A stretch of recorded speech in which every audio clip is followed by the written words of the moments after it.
এই শোনো, একটা কাজ আছে, তুমি করবা? তুমি তো আমাকে একটা কাজ খুঁজে দিতে বলেছিলে, পেয়েছি, কিন্তু তুমি করবা কিনা জানি না, তবে পার্মানেন্ট না। কি এমন কাজ আপু? আমার একটা ফ্রেন্ড আছে, তার সাথে থেকে তার বয়ফ্রেন্ড হবার অভিনয় করতে হবে, তার সাথে ঘুরতে হবে এবং তাকে সময় দেওয়া লাগবে। তাতে আমার লাভ কি? কাজ শেষে তোমাকে হিউজ পরিমাণ অ্যামাউন্ট দেওয়া হবে এবং অভিনয়ে কালীন যত খরচ হবে সে বহন করবে। তা করা যায়, কিন্তু আচ্ছা ঠিক আছে, আমি রাজি আছি। তবে এমন করার 50 কারণ কি জানতে পারি? আহা, আটার ব্যাপারে জাহাজের খবর নিয়ে কি করবে?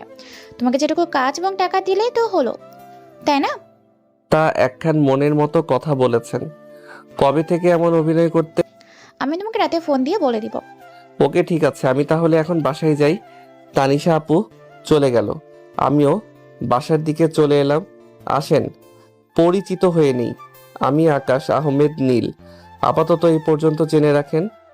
রাতে এই শোন, একটা ছেলে পেয়েছি, ছেলেটা কিউট এবং সুন্দর আছে, কিন্তু ব্রিগেজ একটা সমস্যা আছে।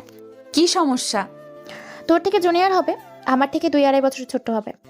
মানে তোকে একটা কাজ ঠিক মতো করতে পারিস না? এই শোন, রেগে লাভ নেই, আমার পরিচয় তেমন নেই, হ্যাঁ? আর 2-1 জন থাকলেও তাদের তোকে পছন্দ হবে না, হলে বল, না হলে তুই খুঁজে নে।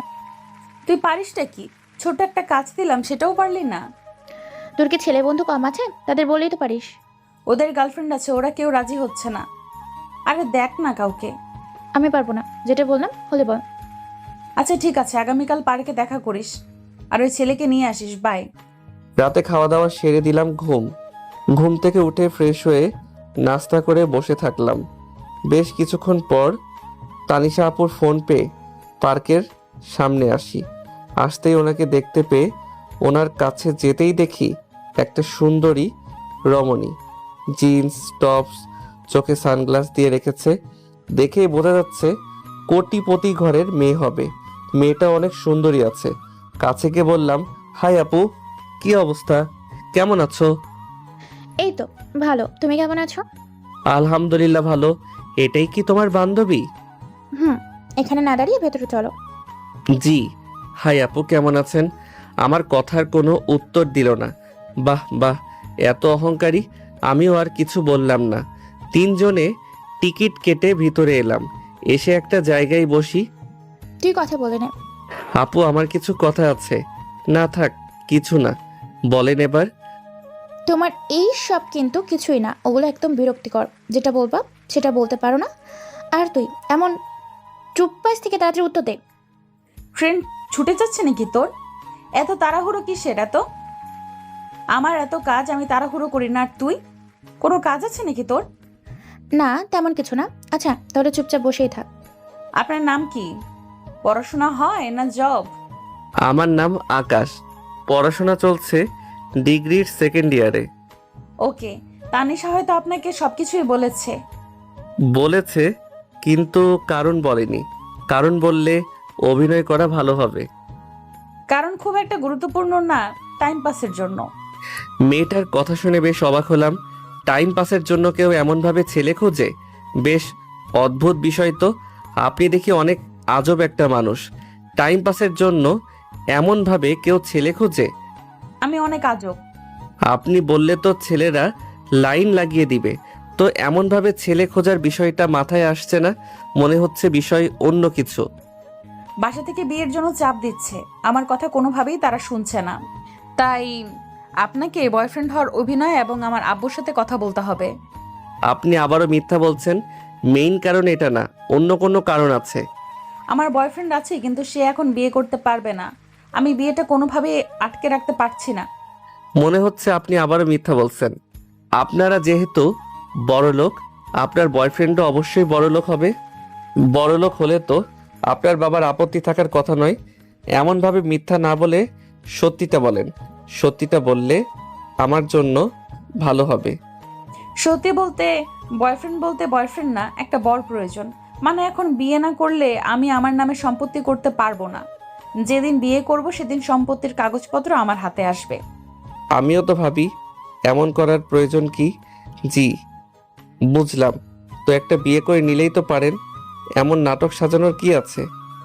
আমি এত তাড়াতাড়ি সাংসারিক জীবন শুরু করতে চাই না। অনেক স্বপ্ন পূরণ এখনো বাকি আছে। আমি চাই কন্ট্রাক্টে বিয়ে করতে। এই কয়েক মাসের জন্য কয়েকজনকে বলেছিলাম, কিন্তু ওদের কথা এবং ব্যবহার পছন্দ হয়নি। তুই আমাকে মিথ্যে কেন বললি? তুই কি মিথ্যে বলি কি জন্য? তুই বললি বয়ফ্রেন্ড লাগবে, এখন এই কথা বলছিস? এমন জানলে এবে নিয়ে আসতাম না, না বলতামও না। আপনার এমন প্রস্তাবে কে রাজি হবে? আমার কাজ শেষ হয়ে গেলে আপনাকে 3 লাখ টাকা দেব। আর কিছু শর্ত থাকবে। যেমন? বিয়ে হবে সত্যি সত্যি ঠিক আছে, তবে কাজ শেষ হবার সাথে সাথে ডিভোর্স দিয়ে দিব। আপনি আমার উপর কোনো প্রকার স্ত্রীর অধিকার দেখাতে পারবেন না, আমাকে কখনো টাচ করতে পারবেন না। টাকার তো অনেক প্রয়োজন ছিল, আর জীবনে একটা দাগও লেগে যাবে। কি যে করব বুঝতে পারছি না। একটু চুপ থেকে বললাম, আপনার শর্তে রাজি আছি, তবে 5 লাখ লাগবে। এটা অনেক বেশি হয়ে গেল না? আপনার কাছে এটা কিছুই না জানি, হলে বলেন, না হলে আমার কিছু বলার নাই। তবে আমার উপর যেন আইনি কোনো ঝামেলা না আসে। আর মোহর কি করবেন? মোহর দিয়ে আপনাকে ভাবা লাগবে না। মোহর হিসাবে শুধু 1 টাকা দিয়ে রাখবো, আর আইনি কোনো ঝামেলা হবে না। এদিক দিয়ে টেনশন মুক্ত থাকতে পারেন। ওকে, ঠিক আছে। কবে বিয়ে হচ্ছে তাহলে? আজকে বিকেলে রেডি হয়ে থাকবেন, বিকেল 5টায়।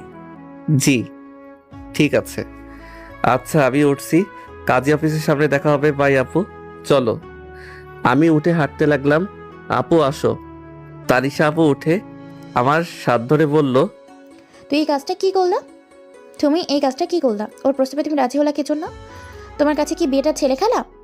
না আপু, বিয়ে ছেলে খেলা না, সেটা আমি জানি, তবে টাকার প্রয়োজন অনেক। মায়ের দিন দিন আরো শরীর খারাপ হয়ে যাচ্ছে। ডাক্তার দেখাতে পারছি না, ওষুধ কিনতে পারি না, ঠিক মতো খেতেও পারি না।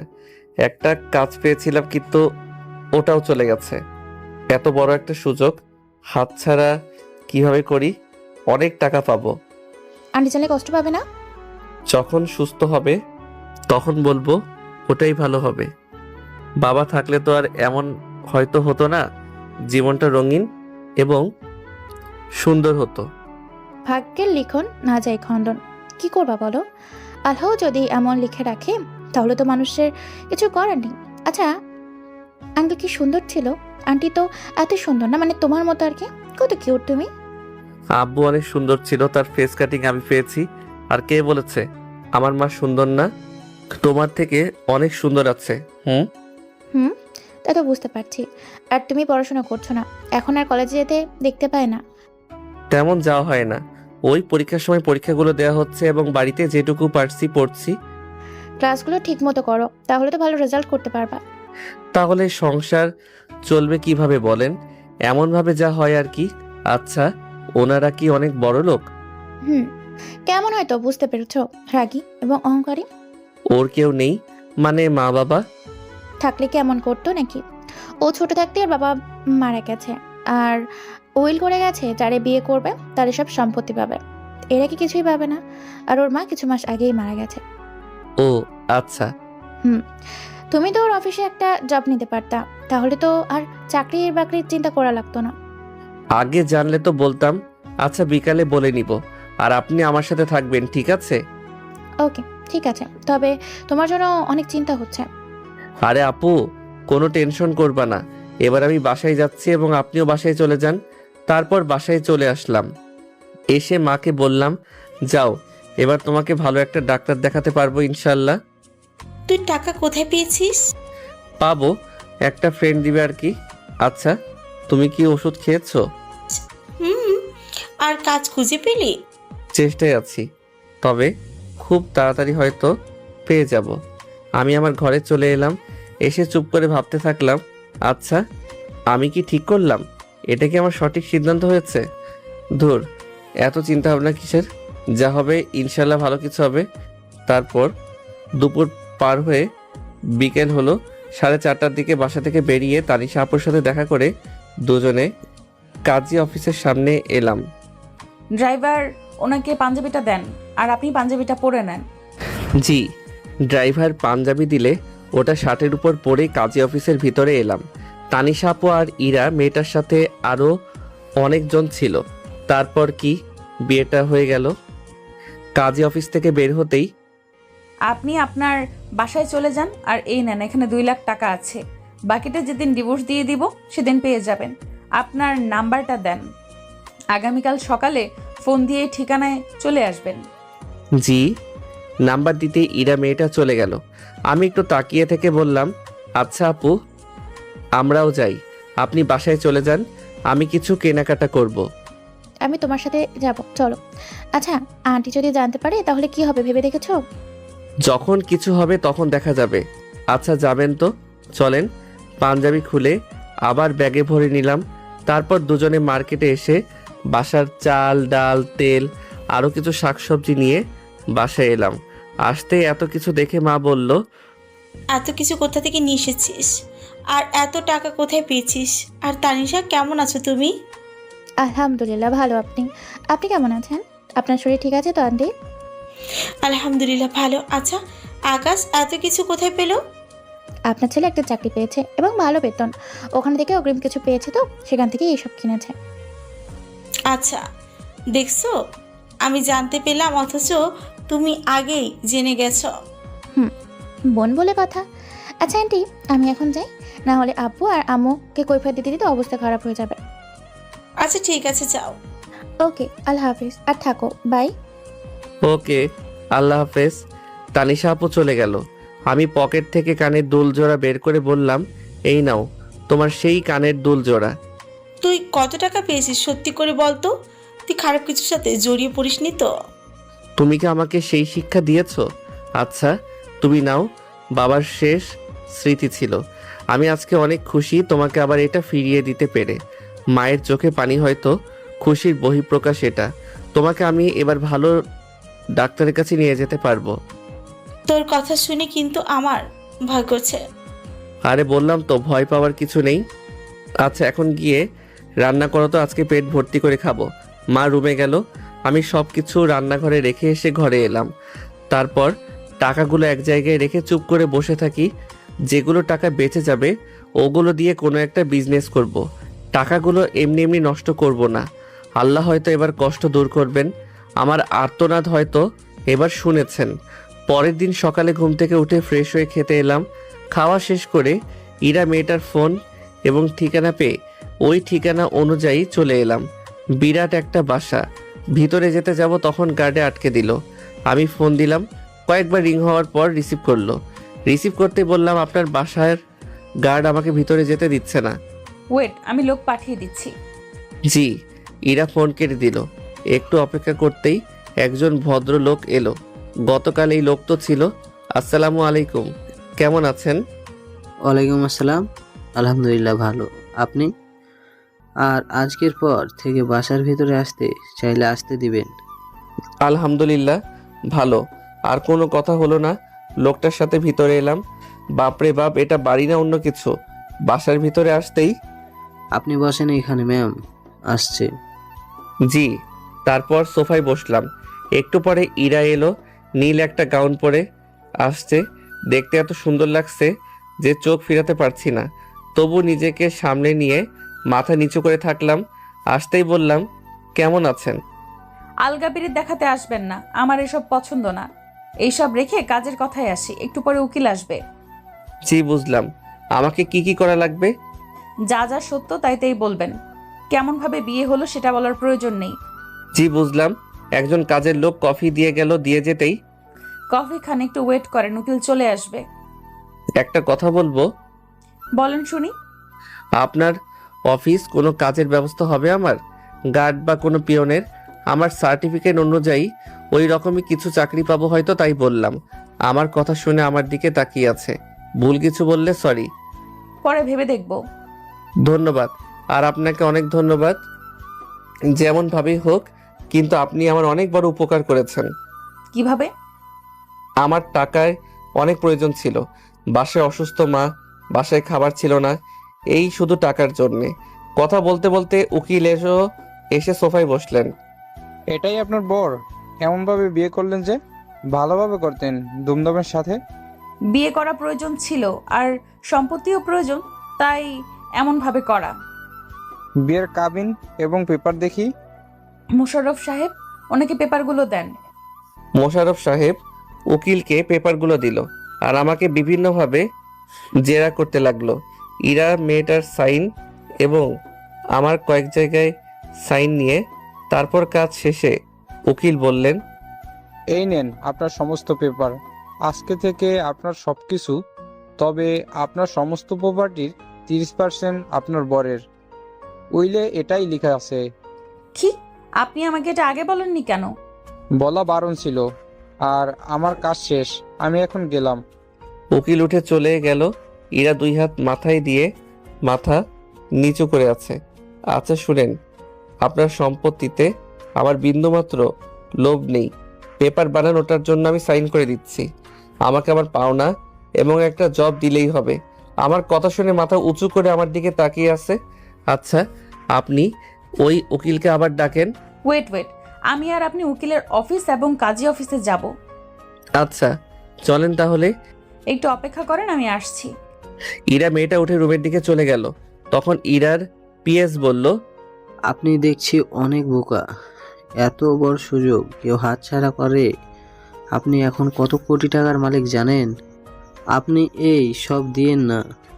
এটা ওনার সাথে অন্যায় করা হবে। যেটাই কন্ট্রাক্ট হয়েছে সেটাই হবে। আমি অল্পতেই খুশি। আমি আমার পাওনা বুঝিয়ে পেলেই হবে। আমার এই সব কিছু লাগবে না। আর আরেকটা কথা, যে জিনিসগুলো যেমনভাবে আছে সেভাবেই কোনো না কোনোভাবে চলে যায়। আর আপনি তো দেখছি আপনার ম্যামের সাথে চিট করছেন। লোকটা আর কোনো কথা বললো না। একটু পর ইরা মেয়েটা এলো আর এসে বলল, চলেন এবার যাওয়া যাক। জি চলেন। তারপর বাসা থেকে বেরিয়ে কাজী অফিসে এলাম। কাজী আমাদের দেখে তো বেশ অবাক।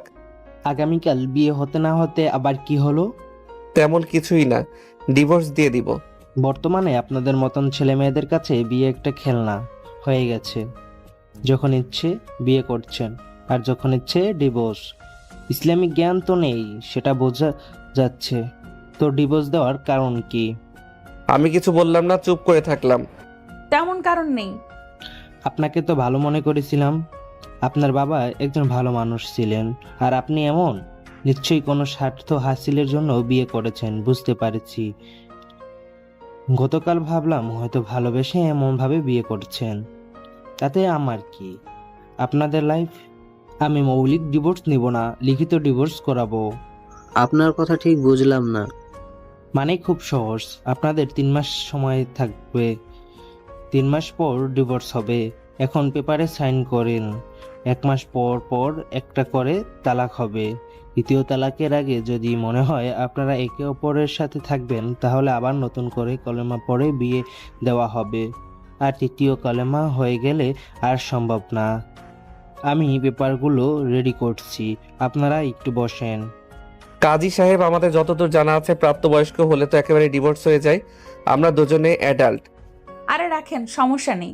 দেখতে দেখতে কবে 3 মাস পার হয়ে যাবে তার ঠিক নেই। আমি আর কিছু বললাম না। কাজী পেপার রেডি করতেই দুজনে সাইন করে দিলাম। আর দুজনকে একটা একটা করে পেপার দিল। বা আবার বিয়ে করতে গেলে এটার খুব প্রয়োজন পড়বে। বিয়ে করতে গিয়ে যদি জানে আমি ডিভোর্সি আর তালাকের পেপার নেই, তাহলে কোনে বাড়ির লোকজনের থেকে মাইর খেয়ে আসতে হবে। কাজী অফিস থেকে বাইরে চলে এলাম। এসে আবারও উকিলের অফিসে। আবার কি প্রয়োজন? উকিল সাহেব, আমার নামে যেই প্রপার্টি হয়েছে সব আমার স্ত্রীর নামে করে দিতে চাই। আমার কথা শুনে উকিল আমার দিকে তাকিয়ে আছে। সিরিয়াসলি? জি স্যার। বোকা ছেলে। আচ্ছা, পেপার রেডি হলে আপনাদের কাছে চলে যাবে। ধন্যবাদ। তারপর উকিলের অফিস থেকে বেরিয়ে আসতেই, আপনার কাজ শেষ, আপনি এবার আসতে পারেন। আমার চাকরির বিষয়টা। কোন পোস্ট ফাঁকা আছে? জি ম্যাম, একটা পিয়ন লাগতো। এটা হলেই আমার হয়ে যাবে। কবে থেকে জয়েন করব? আগামীকাল থেকেই পারবেন। এই নেন কার্ড, আগামীকাল অফিসে দেখা করবেন। জি ধন্যবাদ। এবার আসি, আল্লাহ হাফেজ। তারপর চলে এলাম। এসে একটা অটো নিয়ে বাসার উদ্দেশ্যে। এখন মাকে নিয়ে ডাক্তারের কাছে যাব। ম্যাম, ডিভোর্স তো একবারই করানো যেত। ছেলেটার কিছু কিছু জিনিস আমার বেশ ভালো লেগেছে। আমি তো ভাবলাম আমার সম্পত্তির 30% চলেই গেল। ছেলেটা বেশ সহজ সরল আর বোকা। এমন কিছু কি কেউ ছাড়ে? সেটাই তো ভাবছি মোশাররফ সাহেব। কিছু জিনিস উপলব্ধি করতে চাই, তাই কাজী সাহেবের কথায় হ্যাঁ মেলানো। আর সেটা বড় কথা নয়, এখন চিন্তামুক্ত আমি। ড্রাইভার, অফিসে চলেন। আমি বাসায় এসে মাকে উদ্দেশ্য করে বললাম, মা চলো, ডাক্তারের কাছে যাই। আর আগামীকাল থেকে আমার অফিসে যাওয়া শুরু। একটা বড় অফিসে পিয়নের কাজ পেয়েছি। আলহামদুলিল্লাহ, কিন্তু এত টাকা? ওই অফিসের বসকে ওনার বিপদে একটু সাহায্য করেছি, তাই উনি আমাকে কিছু টাকা এবং এই চাকরিটা দিয়েছে। আল্লাহ তার উপর রহমত বর্ষণ করুন এবং নেক হায়াত দান করুন। আচ্ছা ঠিক আছে, এখন চলো। তারপর মাকে নিয়ে হাসপাতালে এসে ডাক্তার দেখিয়ে পরীক্ষা নিরীক্ষা করে জানতে পারলাম মায়ের হার্টের সমস্যা। তবে ভয়ের কোনো কারণ নেই, প্রপার ট্রিটমেন্ট হলে ইনশাল্লাহ সরে যাবেন। যাক বাবা, যেই ভয় পাচ্ছিলাম। তারপর মেডিসিন নিয়ে মাকে নিয়ে বাসায় চলে আসি। সন্ধ্যায় বাসা থেকে বের হলাম, দোকানের দিকে আসতেই মাসুদ, আমার বন্ধুর সাথে দেখা। আসতেই, কি রে, তোকে গতকাল থেকে দেখাই পাওয়া যাচ্ছে না, কারণ কি? থাক, আর বড় মিথ্যা বলতে হবে না, কারণটা আমি জানি। না আসলে প্লিজ মাকে কিছু বলিস না, সময় হলে আমি মাকে বলে দিব। আচ্ছা, বললাম না, কিন্তু সব কিছু খুলে বলবি তো, কি হয়েছে? আচ্ছা ঠিক আছে বলছি। তারপর মাসুমকে সবকিছু বললাম। সব শুনে বলল, 5 লাখ টাকার জন্য এমনভাবে নিজেকে বিক্রি করে দিলি? টাকার প্রয়োজন ছিল অনেক, তাই এমন করা। মাসুমকে সম্পত্তি পাওয়ার বিষয়ে কিছু বললাম না। আমি জানি আমাকে কি পরামর্শ দিতে পারে, তাই কিছু বললাম না। রাতে বাসায় চলে আসলাম, এসে খাওয়া দাওয়া সেরে রুমে সে দিলাম ঘুম। সকালে উঠে খাবার খেয়ে, আজকে থেকে তোর কাজ শুরু। আচ্ছা আমি গেলাম, আর মেডিসিন ঠিক মতো খেয়ে নিবা। তারপর বাসা থেকে বেরিয়ে বেশ অনেকক্ষণ পরে চলে আসি অফিসের সামনে। এসে ভিতরে আসতেই, আরে আপনি আসেন আমার সাথে। জি চলেন। কেমন আছেন? আলহামদুলিল্লাহ ভালো, আপনি কেমন আছেন? আলহামদুলিল্লাহ ভালো।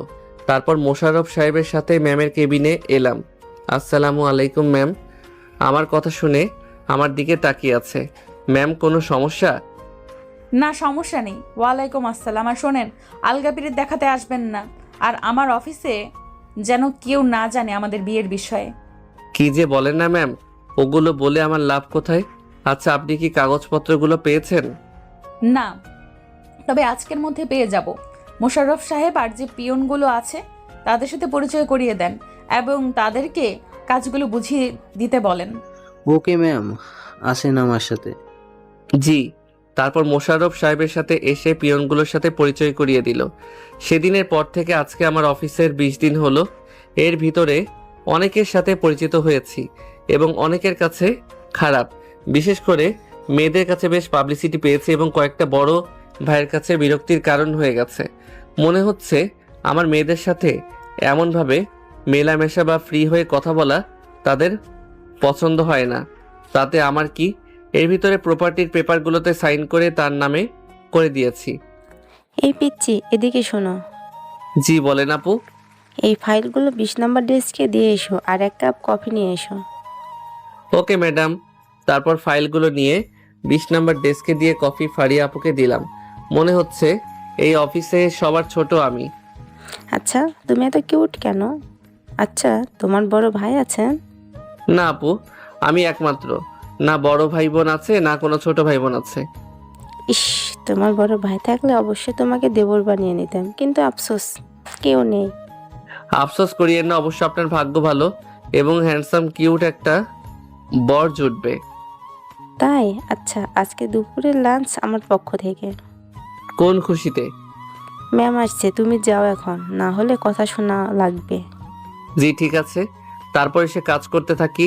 দুপুরে লাঞ্চের সময়, তুমি পড়াশোনা বাদ দিয়ে এই বয়সে চাকরি কেন করো? আর চাকরি পেলেই বা কিভাবে? আসলে আপু আমার বাবা নেই। বাবা না থাকায় এই কাজ খোঁজা আর চাকরিটা পেয়েছি। ম্যাম হলেন আপুর বান্ধবী। তখন যে বললে তোমার কোনো বড় ভাই বোন নেই।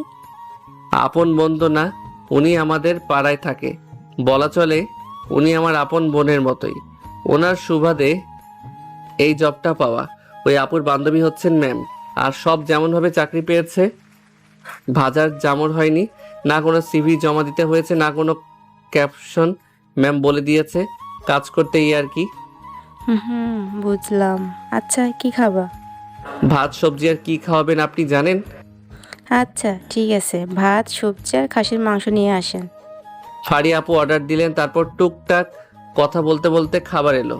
খেতে খেতে বললাম, আপনাদের সাথে কথা বললে কিছু কিছু ভাইয়া জ্বলে পুড়ে ছারখার হয়ে যাচ্ছে। কেন? এই যে আমি আপনাদের সাথে কত সহজে মিশে যাচ্ছি, কথা বলছি, এটা ওনারা সহ্য করতে পারছে না।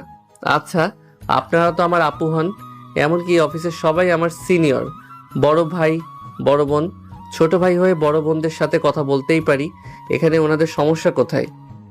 বাদ দাও, ওদের কথায় কান দেওয়ার প্রয়োজন নেই। ওইসব কে কে বোঝাবে? তুমি আমাদের ছোট ভাই। জি। তবে দিতামার বড় ভাই থাকলে অবশ্যই তোমাকে দেওর বানিয়ে নিতাম। ভাই থাকলে তোমার মতোই হতো। আচ্ছা বলো, প্রেম কয়টা করেছ? আমি কি আসতে পারি এখানে? আরে আসেন আসেন, আজকে আপনার অনেক দেরি হলো যে। অনেক কাজ ছিল জনাব। তোমাদের দেখি খাওয়া শেষ। আসেন না। আসেন, না খেলে বসেন। আমি কিন্তু খাওয়াতে পারবো না, এখনো কোনো বেতন পাইনি। আচ্ছা, আমি বিল দিব পিচ্চি। এই যে ওয়েটার, খাবার নিয়ে আসেন। আচ্ছা বলো, সবার কি অবস্থা? এই তো ভালো, তোমার কি অবস্থা? আলহামদুলিল্লাহ ভালো। পিচ্চি, তোমার কি খবর? আলহামদুলিল্লাহ ভালো আপু।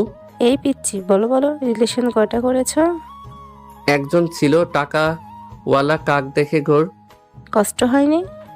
কষ্ট লাগলেও কি করার বলেন, সে সুখে থাকলেই খুশি। আহা, তোমাকে ছেড়ে চলে গেল আর তুমি খুশি নিয়ে পড়ে আছো। সে আমাকে ভালোবাসেনি, ঠিক আছে, আমি তো তাকে সবটুকু দিয়ে ভালোবেসেছিলাম। আমি তো ওর খারাপ চাইতে পারি না। মেয়েটা কপাল পোড়া। আর রিলেশন করো না? একটাই ধাক্কা সামলে উঠলাম, আর একটা করব। তারপর টুকটাক কথা বলতে বলতে খাওয়া শেষ করে অফিসে চলে আসি। এমনভাবে আরও কিছুদিন চলে গেল। আজকে বেতন দিল, সেই খুশিতে তানিশা আপুকে বাজারে ডেকেছি, তারে ট্রিট দিব। এখন রাত 7টা বাজে, কিন্তু তাহার দেখা নেই। ওই তো এসেছে। এতক্ষণ কোন ব্যাটার লগে ছিলা? ধুর ফাজিল, আমার ওসব কিছু নেই। বলো, এমনভাবে ডেকেছো কেন? আজকে বেতন পেয়েছি, তাই তোমাকে ট্রিট দিব। আচ্ছা চলো, ফুল দিয়ে শুরু করি। তাই নাকি? আচ্ছা চলো তাহলে। একটা ফুলের দোকানে এলাম। এসে বেলি ফুলের মালা নিয়ে বললাম, আচ্ছা দাও, আমি চুলের খোপায় লাগিয়ে দিচ্ছি। আহারে, আচ্ছা দাও।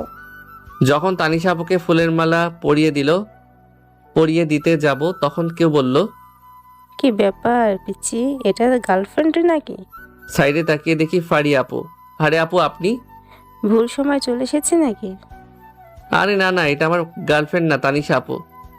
ও আচ্ছা, তাই বলো। আমি ভাবলাম তোমার গার্লফ্রেন্ড। আরে না, এখন বলেন আর কি কি ফুল নিবেন? না গোলাপ দিব, না ওটা আপনার বয়ফ্রেন্ড থেকে নিয়ে নেবেন? ফাজিল কথাকার। Hi, nice to meet you. আমি তানিশা, আপনি? আমি ফারিয়া। এই পিচ্ছি যে অফিসে চাকরি করে ওখানে আমিও জব করি। আপনার গুণগান যত পাই। তানিশা আপু, এই তানিশা আপু। এই ফাজিল আবার আমার সম্পর্কে কি বলে? না, তেমন কিছুই বলে না। কিভাবে পরিচয় হয়েছে, সম্পর্ক কেমন, কিভাবে সাহায্য করেছে, এই আর কি। বুঝলাম। আবুর কাছে বকা খেয়ে তোমার খবর আছে। আরে স্যার কিছু বলবেন, আমি আছি না। আচ্ছা আপনি ফুচকা খাবেন? খাওয়া যায়। কি দেখছেন ম্যাম? ওদের ভেতরে কি অন্য কোনো সম্পর্ক আছে? ওদের ভেতরে কি রিলেশন চলছে?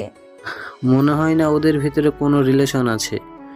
যদি কোনো প্রকার রিলেশন থাকতো তাহলে কখনোই আপনাকে ওই ছেলের সাথে পরিচয় করিয়ে দিত বা এমনভাবে বিয়ে হতে দিত। কিসের জন্য এরকম করতে পারে? মনে হয় না ম্যাম। টাকার জন্য এমনভাবে নিজের বয়ফ্রেন্ডকে অন্যের হাতে দিয়ে দিবে। আর ছেলেরা যদি টাকার জন্য এমন করতো তাহলে আপনার অর্ধেক সম্পত্তি ছেলেটা থাকতো, আপনি ফেরত পেতেন না। বুঝলাম। আচ্ছা চলেন এবার যাওয়া যাক। ভালোবাসা কাকে বলে কে জানে? ভালোবেসে দেখেন, তাহলে বুঝবেন। হয় বরবাদ হয়ে যাবেন, আর না হলে পৃথিবীর সবচেয়ে সুখী মানুষ হবেন। মানুষ ভালোবেসে পাগল হয়েছে, আবার মানুষ ভালোবাসা পেয়ে পাগল থেকে সুস্থ হয়েছে। আচ্ছা এবার বাসায় চলেন। তারপর ঘোরাঘুরি করে বাসায় চলে আসি। পরের দিন সকালে ম্যামের রুমে কফি নিয়ে যাওয়ার সময় কারোর সাথে ধাক্কা লেগে একজনের উপর কফি পড়ে গেল। ঠাস ঠাস। রাস্কেল, দেখে শুনে চলাফেরা করতে পারিস না? আমার এত দামি স্যুটকে নষ্ট করে দিল। এইসব ছোট লোকের বাচ্চাদের কাজে রাখে কে? কমন সেন্স বলে কিছুই নেই, রাবিস কোথাকার। সরি স্যার, আমি খেয়াল করিনি। এই ভিখারির বাচ্চা, এর দাম জানিস? আবার মারতে যাবে তখন কেউ হাত ধরে নিল। তাকিয়ে দেখি মোশাররফ স্যার আর পাশেই ম্যাম দাঁড়িয়ে আছে। আপনার সাহস কি করে হয় আমাকে আটকানোর? কি সমস্যা হয়েছে মিস্টার খান? এমন চিৎকার করছেন কি জন্য? এই ছোট লোকের বাচ্চা, পিয়নের বাচ্চা পিয়ন আমার স্যুটের ওপর কপি ফেলে দিয়েছে।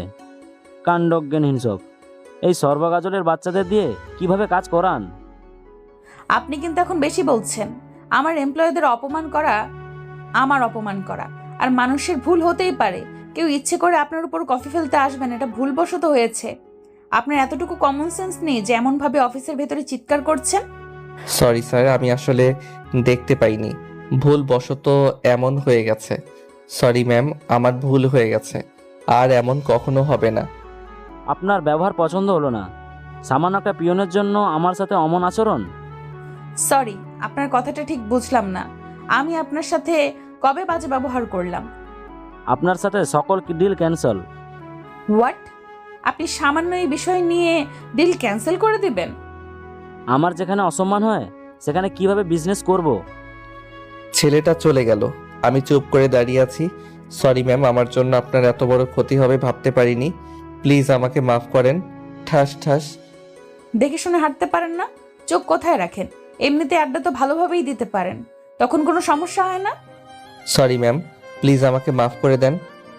নেক্সট টাইম যেন এমন ভুল না হয়। এখন সবাই নিজ নিজ কাজে যান, এমনভাবে জটলা কিসের জন্য? Sorry ma'am. ম্যাম চলে গেল আর বাকি সবও চলে গেল নিজ নিজ কাজে। আমি একটা জায়গায় বসলাম। বসে থেকে হবে না, কাজ করি, না হলে দেখা গেল চাকরি যাবে। ম্যাম, ছেলেটাকে আপনার থাপ্পড় দেওয়া ঠিক হয়নি।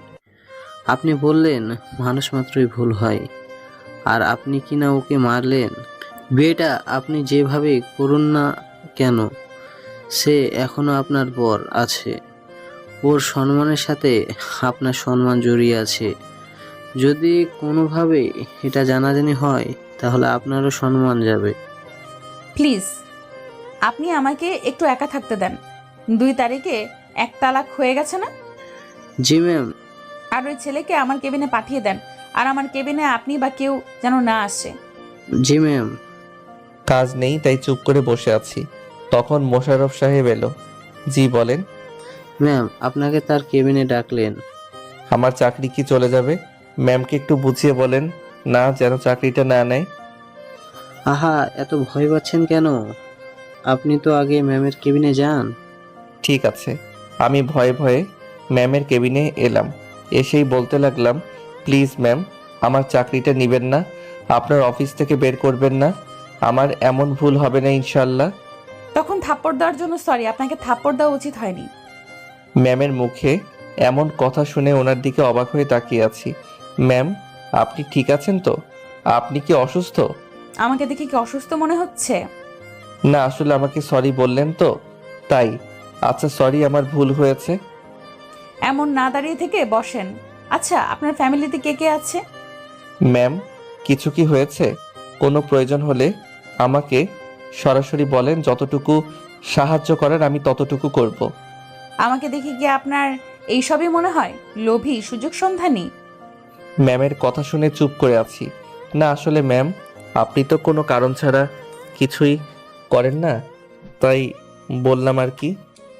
না, এখন কোনো কারণে বলছি না। আপনার ফ্যামিলিতে কে কে আছেন বলেন? আমি আর আমার মা। বাবা আমার বয়স 10 বছর যখন ছিল তখন মারা যায়। আপনার তো কেউ নেই তাই না? আপনি আর আপনার আম্মু আমার সাথে আমার বাসায় থাকবেন। আপনার কথা ঠিক বুঝলাম না, কী কারণে থাকবো আপনার বাসায়? আমার কিছু জিনিস উপলব্ধি করার আছে, আমি জিনিসগুলো ফিল করতে চাই। আপনি বলতে পারবো না, তুমি করেই বলি। তা বুঝলাম, কিন্তু কি পরিচয় থাকবো? আর আমার মাকে কি উত্তর দিব?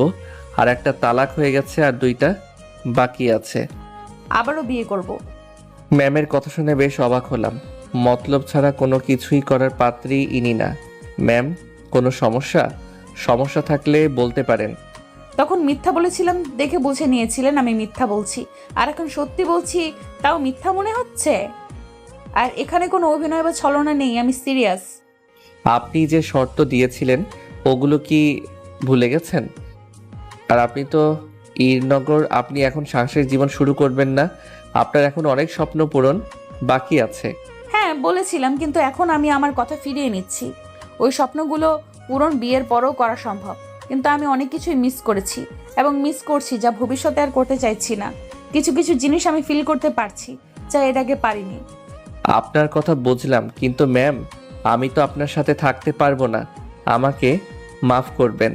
আপনি বলেছিলেন যে কাজ শেষে ডিভোর্স দিয়ে দিবেন, তাই রাজি হয়ে গেছিলাম, না হলে কখনোই রাজি হতাম না। আমার ভেতরে কমতি কিসের? আপনি সব দিক থেকেই পারফেক্ট আছেন, কিন্তু আমি আপনার যোগ্য না। আমি পারফেক্ট না। কেন না হতে? কতক্ষণ? একটা প্রবাদ আছে জানেন তো, স্বভাব যায় না মলে, কয়লা যায় না ধুলে। আমি যতই নিজেকে পরিবর্তন করতে চাই পারবো না, আমাদের দ্বারা সম্ভব নয়। মানুষের দ্বারা সবকিছু সম্ভব, আমি তোমাকে সেভাবেই বানিয়ে দিব। হয়ে গেলে আপনার কাছে খোঁচা খেতে খেতে জীবন যাবে। মানুষের এটা ধর্ম, খোঁচা দিয়ে কথা বলা। যখন খোঁচা দিবেন তখন ওগুলো বুকের ভিতর তীরের মতো গিয়ে লাগবে। আমি এমনি ঠিক আছি ম্যাম, সাধারণ সিম্পল, কোনো অহংকার নেই, কোনো অ্যাটিটিউড নেই। ডিভোর্সটা হয়ে যাক, তখন আপনি ভালো কাউকে দেখে বিয়ে করে নেবেন। আমি পারবো না ম্যাম, দুঃখিত। তেমন কোনো সমস্যা হবে না, আমি কোনো খোটা দিব না। আমি তোমাকে কোনো রকম ভাবেই ছোট হতে দিব না। ম্যাম নিজের জীবকে বিশ্বাস নেই, আর আপনাকে আমি কিভাবে বিশ্বাস করব? আমাকে আপনার এতটা খারাপ মনে হয়? তুমি আমার উপর বিশ্বাস রাখতে পারো, তোমার বিশ্বাস ক্ষুণ্ণ হতে দিব না। ম্যাম আপনি আপনার টাইপের অনেক ছেলে পাবেন, এমনকি অনেক ভালো ছেলে পাবেন। আমাদের ভিতরে যে চুক্তি হয়েছিল সেটাই হবে। আমি যে কয়েকটি খোঁজ নিয়ে দেখেছি সেখানে সব কয়টা লোভী পেয়েছি। সত্যি বলতে তোমার মতো আর কাউকে পাইনি। তুমি এত সম্পদ হাতে পেয়েও কত সহজে দিয়ে দিলা। আমি বিষয়টা বুঝতে পারছি ম্যাম, চিন্তা করবেন না। আপনি আমার থেকে ভালো কাউকে পাবেন, আল্লাহর উপর ভরসা রাখেন। আমি পেয়েছি, আর এখন আমি হাতছাড়া করতে চাইছি না। তুমি তোমার আম্মুকে বলো এবার ভালোভাবেই বিয়ে করব, আর তুমি বলতে না পারলে আমি সবকিছু আম্মুকে বলবো। আপনার কথা কেন যেন বিশ্বাস করতে পারছি না। আপনার এমন কথা শুনলে মনে হবে আপনার প্রতি কথার পিছনে কোনো না কোনো উদ্দেশ্য লুকিয়ে আছে। আমার মনে হয় না আপনি কাউকে ভালোবাসতে পারেন। কেন পারবো না? আমার কি মন নেই? আল্লাহ কি আমাকে হৃদয় ছাড়া পৃথিবীতে পাঠিয়েছে? আমি এত কথা বলতে পারবো না। আমি আর কিছু বলতে চাইছি না। আপনি খুঁজতে থাকেন, ইনশাল্লাহ ভালো কাউকে পেয়ে যাবেন। এতক্ষণ থেকে ভালোভাবে কথা বলছি দেখে খুব সাহস দেখানো হচ্ছে, তাই না? বিষয়টা তেমন না। আপনাকে আমার পছন্দ নয়। আমি শুনেছি আপনার অনেক ছেলে ফ্রেন্ড আছে। আমি সব থেকে ঘৃণা করি যেই সব মেয়েদের ছেলে ফ্রেন্ড এবং ছেলেদের মেয়ে ফ্রেন্ড আছে। আর আপনার পোশাক আমার পছন্দ নয়। মাফ করবেন ম্যাম, আমি আপনার প্রস্তাবে রাজি হতে পারছি না। যেখানে যেই জিনিস মানানসই সেই জিনিস সেখানে রাখতে হবে। আহা, আমি সেটাই করতে চাচ্ছি। যেখানে যেই জিনিস মানানসই সেখানে সেটা রাখতে চাচ্ছি। ম্যাম আপনি ভালো কিছু ডিজার্ভ করেন। আপনার প্রয়োজন ছিল এবং আপনি ওই রকম শর্ত দিয়েছিলেন, তাই আমি রাজি হয়েছিলাম। এবং আমার টাকার প্রয়োজন ছিল, তাই আরও রাজি হওয়া, না হলে হতাম না। আর এমন কিছু হবে ভাবতেও পারিনি। আমি ভাবলাম হয়তো আপনি ডিভোর্স দেওয়ার জন্য উঠে পড়ে লাগবেন, কিন্তু বিষয়টি একদম আলাদা হয়ে গেল। ম্যাম বিষয়টা এখানে স্থগিত করলেই ভালো হবে। এই তুই এত কথা বলিস কি জন্য? তখন থেকে এত বকবক করছে যে মেজাজ খারাপ করে দিয়েছে। বলছি না তোকে আমার চাই, আমি তোকে ভালোবাসি। দেখলাম রাগে ফুঁসছে আর গালগুলো লাল হয়ে গেছে। এগুলো সব মিথ্যা। আপনার কথা আমি কখনো বিশ্বাস করছি না। এই আমি তোর বিশ্বাস কখন ভেঙেছি? তোর সাথে আমি যেই ডিল করেছি সেটা মাফিক কাজ হয়েছে। এমন না যে তোকে ধোকা দিয়েছি। তোর সাথে কথা বলেই তো সবকিছু হয়েছে। আপনি অনেক অহংকারী। আমি আর কিছু বলতে চাইছি না। আমি এখন গেলাম, বাই। তুই যদি উঠে গেছিস তাহলে তোর কি যে করব নিজেও জানি না। কিছু না বলে উঠে চলে এলাম। বাইরে এসে একেবারে অফিস থেকে বাইরে এসে চুপ করে একটা জায়গায় বসলাম। আমি ওনাকে বিশ্বাস করতে পারছি না। ওনার সাথে কখনো আমার মিলবে না। সব সময় দুজনের মধ্যে অমত থাকবে সব কিছু নিয়ে। ওনার চাওয়া পাওয়া এক আর আমার চাওয়া পাওয়া এক। ম্যাম, কি হয়েছে আপনার? কান্না করছেন কেন? আপনার হাত থেকে তো রক্ত পড়ছে। আমি এখনই ফার্স্ট এড বক্স নিয়ে আসছি। এত উত্তেজিত হবার কিছু নেই, রক্ত ঝরতে দেন, আমি ঠিক আছি। বেশি রক্ত পড়লে আপনি অনেক অসুস্থ হয়ে যাবেন। ওর সাথে কি এমন করলাম যে আমাকে বিশ্বাস করছে না? আমি যাই বলছি ভাবছি সব কিছু পেছনে নাকি আমার কোনো উদ্দেশ্য আছে। হয়তো আপনাকে তার পছন্দ না, বা আপনার কোনো কাজ পছন্দ না। সৌন্দর্যের পেছনে অনেক কিছু থাকে ম্যাম। সৌন্দর্য দিয়ে যদি পুরুষকে আটকানো যেত, তাহলে বাসায় সুন্দরী সুন্দরী বউ রেখে পতিতলায় এবং পরকীয়া করতো না। তবে কিছু মানুষ আছে যাদের চরিত্র কখন ঠিক হবে না। বাসায় যত ভালো বউ থাকুক, নিরিকুত্তার মতো অন্য মেয়ের পেছনে ছুটবে। আচ্ছা দেন, আমি ব্যান্ডেজ করছি, তারপর ওটার দেখছি কি করা যায়। আপনি কি তাকে সত্যি ভালোবাসেন? আপনার কি মনে হচ্ছে? কারো মনের কথা আমি কিভাবে বলবো? আচ্ছা, সত্যি ভালোবেসে থাকলে আমি বুঝিয়ে বলতে পারি, অথবা আপনার বান্ধবীকে বলে তাকে বোঝাতে বলতে পারেন। ওই ডাইনি এমন কিছু বলে রেখেছে যে আমাকে বিশ্বাস করতে পারছে না। আমি দেখছি কি করা যায়। আচ্ছা ম্যাম, আমি পিয়নকে পাঠিয়ে গ্লাসের টুকরোগুলো পরিষ্কার করতে বলছি, আর দেখছি ওনাকে বোঝাতে পারি কিনা। আমি চুপ করে বসে আছি, তখন কেউ পাশে এসে দাঁড়ালো। তাকিয়ে দেখি মোশাররফ সাহেব। জি স্যার, কিছু বলতেন? বলার জন্য তো আসা। আমি আপনার বাবার বয়সে হব, বলতে সংকোচ বোধ হচ্ছে, কিন্তু তাও বলছি। ম্যামের সমস্যাগুলো দূর করা বা তাকে বিভিন্ন কাজে সাহায্য করা আমার ডিউটি। দেখেন, আপনি ম্যামকে যতটা খারাপ ভাবছেন ততটা খারাপ উনি না। ওনার আম্মু মারা যাবার পর থেকে ওনার সাথে থেকে কাজ করে এসেছি। মেয়ে হিসাবে খুব ভালো, মেয়ে হিসাবে খুব খারাপ না। হুম হুম মানছি, কিছুটা অহংকারী। টাকা পয়সা থাকলে এমন সবাই একটু একটু হয়ে থাকে। তবে আপনার সাথে এবার কোনো উদ্দেশ্য বিয়ে করতে বলছে না, আপনাকে সত্যি ভালোবাসে। যেদিন আপনারা ডিভোর্স পেপারে সাইন করেন, সেদিন থেকেই আপনার সম্পর্কে আমাকে জিজ্ঞেস করে আপনি মানুষটা কেমন জানতে চাই। তার জন্য তো ডিভোর্সটা এমনভাবে করতে চাইলেন উনি। না হলে উনিও ভালো করে জানেন যে একেবারে ডিভোর্সটা হয়ে যেত। উনি আপনাকে বুঝতে চাইছিলেন, তাই উনি এতগুলো দিন সময় নিয়েছে। আপনি যখন সেদিন ম্যামের বান্ধবীর মাথায় ফুল বেঁধে দিচ্ছিলেন, তখন অনেক সময় দাঁড়িয়ে দাঁড়িয়ে আপনাদের দেখছিল। সেদিন কি গতকাল রাতেই তো। দেখেন, সমস্যা সবার জীবনে থাকে, মতের অমিল থাকে, এগুলো সরিয়ে এগিয়ে যেতে পারলে জীবন সুন্দর। আমাকে আপনি এখন কি বলতে চাইছেন? উনি সুন্দরী হতে পারে এবং টাকা পয়সা থাকতে পারে, কিন্তু এমন মেয়ে আমার পছন্দ না। আমার বউ হিসেবে চাই গৃহিণী, কোনো সরকারি চাকরিজীবী বা কোনো বিজনেসম্যানকে না। আমার পছন্দ হবে বাসায় থেকে আমার মাকে সাহায্য করবে। আমি বাসায় থাকলে আমার খেদমত করবে, বা কাজ শেষ হয়ে ক্লান্ত হয়ে যখন বাসায় ফিরবো তখন আমার খেদমত করবে। আমি জানি উনি এগুলো কখনো পারবে না, তাই আমি দূরে দূরে থাকছি। আমি স্মার্ট কোনো ছেলে না, আর হতেও চাই না। আমি খ্যাত, আমার চিন্তাভাবনাও খ্যাত, আর খ্যাতই ভালো। যেগুলো আমার পার্সোনাল সেগুলো আমার পার্সোনাল থাকবে।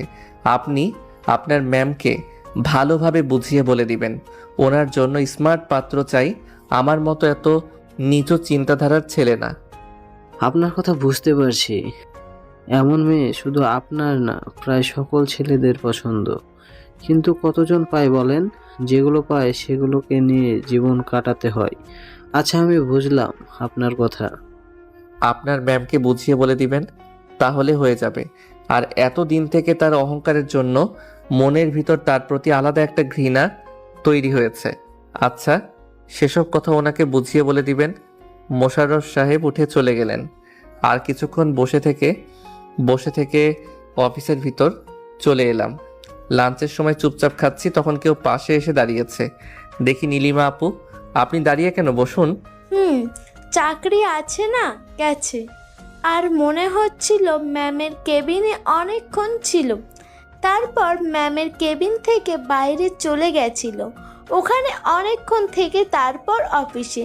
কারণটা কি? কারণটা খুব সোজা। অনেক কথা শুনিয়েছে, তাই মন খারাপ করে বাইরে বসেছিলাম। এত বড় একটা ডিল নষ্ট হয়ে গেছে। আমাকে কি এত সহজে ছেড়ে দিবে ভেবেছেন? তাও একটা কথা। জি, লাঞ্চ কি শেষ না মাত্র এলেন? না, আসলাম। ম্যাম হঠাৎ করেই এই রেস্টুরেন্টে, এখন পর্যন্ত আমরা ছাড়া তো উনি এখানে কখনো আসেননি। এই মেয়ের মাথা গেছে। শালা, আগে যদি জানতাম তাহলে এমন প্রস্তাবে রাজি হতাম না। জানবো বা বুঝবো কিভাবে? আগে যে অ্যাটিটিউড দেখলো, মনে হচ্ছে আমাকে পাত্তাই দিবে না, আমার সাথে প্রয়োজন ছাড়া কথা বলবে না, কিন্তু এখন দেখি পুরো উল্টা। মিস, আপনার নাম কি জানো? জি ম্যাম, আমি নীলিমা।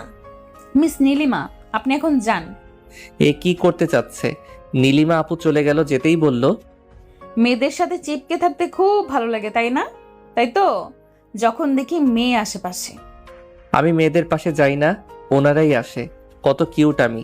এমন কিউট একটা ছেলের সাথে কে না কথা বলতে চাই বলেন? তাই না? এইগুলো পরে দেখছি আমি। সেসব বাদ দিয়ে আজকে গিয়ে আপনি আম্মুর সাথে কথা বলবেন। অবাক হওয়ার কিছুই নেই, আমি যেটা বলছি সেটা করবেন, আর না হলে আমি গিয়ে আম্মুর সাথে কথা বলবো। আচ্ছা ম্যাম, আপনি কি মদ বা ড্রিঙ্কস করেন বা বেশ থাকেন? না সোনা, আমি এগুলো কিছুই খাই না। তবে একবার ট্রিক্স খাওয়া হয়েছে। একবার না, কয়েকবার হয়েছে। আর আমি তোমার নেশায় আসক্ত। খাবার খাওয়া বাদ দিয়ে ম্যামের দিকে তাকিয়ে আছি। হঠাৎ এত প্রেম কোথা থেকে আসলো? না আমাকে তার কাজের জন্য ব্যবহার করবে? যদি কোনো কাজের জন্য হতো তাহলে তো সরাসরি বলতে পারে, যেমন বিয়ের ডিলটা করেছিল। এত কি ভাবো? তেমন কিছুই না। আপনি আমার বাকি টাকাগুলো দিয়ে দেন। মাত্র 3 লাখ তুমি চাইলে আমার সমস্ত কিছু তোমাকে দিয়ে দিতে পারি। আমি যদি আপনার সব কিছু নিয়ে তাড়িয়ে যাই? এতটুকু বিশ্বাস আছে যে তুমি সেই রকম কিছু করবা না। তোমার যদি মনে এরকম কিছু থাকতো তাহলে এত কিছু পাবার পর ফেরত দিতা না। আর তুমি আমার পিএসকে সেদিন কি বলেছো সেটাও ওনার কাছ থেকে শুনেছি। আমি তোমার সততা দেখে ফিদা। আমি অত কিছু বুঝি না। তুমি যদি না বলো আম্মুকে আমি সব বলবো, সব কিছু বলবো। ম্যাম উঠে চলে গেল। আমি বেশি কিছু না ভেবে খাওয়া শেষ করে চলে আসি অফিসে। কি যে একটা ঝামেলায় পড়লাম। অফিস শেষ করে সন্ধ্যায় বাড়ি চলে এলাম। এসে ফ্রেশ হয়ে মাকে উদ্দেশ্য করে বললাম, মা, তোমাকে কিছু বলার আছে। কি বলবি বল। তোমাকে অনেক বড় একটা মিথ্যা বলেছি, আমাকে মাফ করে দাও। কি হয়েছে বলবি তো? না বলি এসব বলে যাচ্ছে। মাকে সবকিছু বললাম। মা সব কিছু শুনে আমার দিকে তাকিয়ে আছে। আমাকে মাফ করো, আমি তোমাকে না বলে এমন একটা কাজ করে ফেলেছি। একেবারেও ভাবলি না তোর উপর কেমন একটা দাগ লেগে যাবে? তোকে আর কি বলবো বল? যেটা হয়েছে সেটা হয়ে গেছে, আর তো ঠিক করা যাবে না, পরিবর্তন করাও সম্ভব না। মেয়েটা যখন থাকতে চাইছে তখন আর সমস্যা কোথায়? সমস্যা অনেকগুলো, তুমি বুঝতে পারছো না। যদি কখনো খোটা দেয় তখন কেমন লাগবে, আর যদি তোমাকে কিছু বলে তখন আমার কেমন লাগবে। আমরা যেমন সাধারণ তেমনি সাধারণ কাউকে নিয়ে আসব। এমন তো নাও হতে পারে, তাই না? যদি হয় তো কি হবে? আচ্ছা, বিয়েটা কি তোর কাছে খেলনা মনে হয়? বিয়ে একবারই হয়। বিয়েটা যেমন ভাবে হোক হয়েছে তো। এইসব ডিভোর্স ভালো কিছু না, এগুলো ভালো না। মেয়েটা যখন বলেছে তখন তোর সমস্যা কোথায়? আচ্ছা ঠিক আছে, তুমি যখন বলছো তখন না হয় বলবো। জানি তুমি কষ্ট পেয়েছো, তার জন্য সরি। আচ্ছা ঠিক আছে, আমি কিছু মনে করিনি। তোর মন খারাপ করতে হবে না। মায়ের সাথে কথা বলতে লাগলাম, একসময় বলল, মেয়েটার নাম্বার আছে না? বৌমার নাম্বার আছে না? ফোন দে, আমি কথা বলবো। মায়ের দিকে একটু তাকিয়ে থেকে বললাম, না নেই, কখনো ফোন দেয়নি। একবার ফোন দিয়েছিল কিন্তু কোনটা নাম্বার ভুলে গেছি। আচ্ছা ঠিক আছে, আগামীকাল নাম্বার নিয়ে আসবে, তারপর কথা বলবো না হয়। ঘরে এসে ভাবতে লাগলাম আগামীকাল তো শুক্রবার ছুটি আছে, তানিশা আপুর সাথে দেখা করি। ফোন দিই, তারপর আপুকে ফোন দিয়ে বললাম যেন দেখা করে। ফোন রেখে মাকে বলে বাইরে চলে আসি। এসে মাসুমের সাথে আড্ডা দিয়ে রাতে এলাম। তারপর খাবার খাওয়া শেষ করে দিলাম ঘুম। পরের দিন সকালে ঘুম থেকে উঠে ফ্রেশ হয়ে খাওয়া দাওয়া শেষ করে রুমে আসতে দেখি ফোন বাজছে। ফোন রিসিভ করে সালাম দিয়ে বললাম, জি, কে বলছেন আপনি? তোমার ফোনে আমার নাম্বার সেভ করা নেই? না, আসলে প্রয়োজন মনে করিনি। তোমার ইচ্ছে। আর আম্মুকে বলেছো সব কিছু? বলেছিলাম, আপনার সাথে কথা বলতে চেয়েছিল, কিন্তু আপনার নাম্বার না থাকায় ফোন দিতে পারিনি। আচ্ছা, এখন গিয়ে ফোন দাও। আচ্ছা, ফোন নিয়ে গিয়ে মাকে ফোন এগিয়ে দিয়ে বললাম, এই যে রাতে কথা বলতে চেয়েছিল, কথা বলো। মাকে ফোন দিয়ে ঘরে চলে এলাম। জানি না তাদের ভিতরে কি কথা হলো। একটু পরে মা এসে ফোন এগিয়ে দিয়ে বলল, বাজার থেকে ঘুরে আয় তো, শাক সবজি মাছ মাংস নিয়ে আসবি। মায়ের কথা শুনে বুঝলাম আসছে, তাই বললাম আচ্ছা ঠিক আছে। পকেটে ফোন নিয়ে বাসা থেকে বেরিয়ে চলে আসি বাজারে। তারপর শাক সবজি মাছ মাংস নিয়ে বাসার সামনে আসতে দেখি বাসার সামনে গাড়ি দাঁড় করানো আছে। ভিতরে এলাম, দেখি ম্যাম, তানিশা আপু আর মা বসে আছে। এই যে দাও, সড়ক কিছু নিয়ে আসছি। ম্যাম, আমাদের বাসার খাবার খেতে পারে তবেই। রাখ তো তোর ফালতু কথা, এত যে বেশি কথা বলে। আমাকে বকা খাওয়া দেখে ইরা হাসছে, আবার হাসি দেখানো হচ্ছে। কেমন আছো বলো? আলহামদুলিল্লাহ ভালো, আপনি? আলহামদুলিল্লাহ ভালো। আচ্ছা, গল্প করেন, আমি ঘরে যাই। তারপর ওখান থেকে ঘরে চলে এলাম। জাস্ট চুপ করে বসে আছি। কারো আসার শব্দ পেয়ে দরজার দিকে তাকাতেই দেখি ম্যাম। জি, কিছু কি বলতেন? না, দেখতে এলাম রুমটা কেমন। রুম তো দেখি গোছানো আছে। জি মা, গুছিয়ে রাখে। আপনি যে আসলেন, খেতে পারবেন তো আমাদের বাড়ির খাবার? আর বসতে পারছেন এসব চেয়ারে? পাগলও নিজের ভালো বোঝে, কিন্তু আপনি বোঝেন না। এমনভাবে তাকিয়ে থাকেন কি জন্য? না, এমনিতেই। আচ্ছা, তোমার আমাকে এইসব না বললে কি পেটের খাবার হজম হয় না? আমাকে কি তোমার মানুষ মনে হয় না? মনে কেন হবে না? তবে মানুষের ভিতরে তো জাতভেদ আছে। আপনারা উঁচু লেভেলের, তাই বললাম। আপনি যে এমন করবেন জানলে কখনো ওই প্রস্তাবে রাজি হতাম না। আমি ভাবলাম আপনাকেও সাহায্য করা হবে আর আমারও কিছু টাকা হবে, তাই এমন চুক্তি করেছি। যা হয়েছে ভালো হয়েছে। আচ্ছা শোনো, আগামীকাল থেকে আমার বাসায় তুমি আর আম্মু থাকবা। আম্মুর সাথে কথা হয়েছে এবং উনি রাজি হয়েছে। যদিও প্রথমে রাজি হয়নি, পরে ইমোশনাল ব্ল্যাকমেল করার পর রাজি হয়েছে। সব বুঝলাম, কিন্তু একটা কোনো কথা শুনে রাখবেন। যদি আমাকে, আমার মাকে কোনো কথা খোটা দিয়ে বলেছেন বা রেগেই বলেন, আপনি যেভাবে বলেন না কেন, সেদিনই আপনি মামার লাইফে এবং আপনার বাসায় শেষ দিন। ওই কাগজপত্র লাগবে না, মৌখিক তালাক দিয়ে দেব। আচ্ছা, তোমার এমন কেন মনে হচ্ছে? কারণ বড় লোকরা এমনই, খোটা দিবেই। মানুষের জবানকে কোনো বিশ্বাস নেই। আচ্ছা, আমাকে কি তোমার মানুষ মনে হচ্ছে না অমানুষ মনে হচ্ছে? গতকাল থেকে আমাকে যে পরিমাণ বলেছো তার সব সহ্য করেছি। না উত্তর দিয়েছি, না প্রতিবাদ করেছি। আমি তো চাইছি আপনি প্রতিবাদ করেন, আপনি তো দূরে চলে যান। আমি তো সেটাই চাচ্ছি। আবার আপনি আমার দিকে এমন করে তাকিয়ে আছেন কেন? আমি কি অন্য পুরুষের দিকে তাদের আছে? আমি আমার বরের দিকে তাকিয়ে আছি। আর তোমার সমস্যা হবার তো কথা না, তাই না? আপনার এমন চেয়ে থাকার কারণ খুঁজে পেলাম না।